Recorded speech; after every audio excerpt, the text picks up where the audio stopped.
You are looking at Julian's pronunciation guide, where we look at how to pronounce better some of the most mispronounced words in the world, like this other curious word. But how do you say what you're looking for today?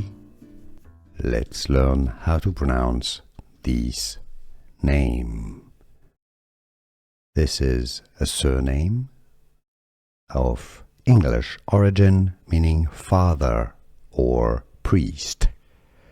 And it's pronounced, the English pronunciation is as Abbott. It originally comes from Old French, then Old English, Abbott. So it's not an O sound, it's not Abbott, Abbott. It's a schwa sound with a stress on the first syllable, Abbott.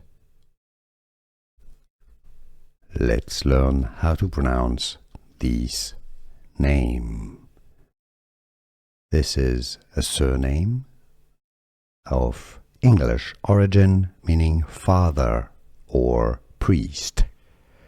And it's pronounced, the English pronunciation is as Abbott. It originally comes from Old French, then Old English, Abbott. So it's not an O sound, it's not Abbott, Abbott. It's a schwa sound with a stress on the first syllable, Abbott. Here are more videos on how to pronounce more confusing words and names too many mispronounced. Like this video if you found it useful. I appreciate your support. I'll see you soon and thanks for watching.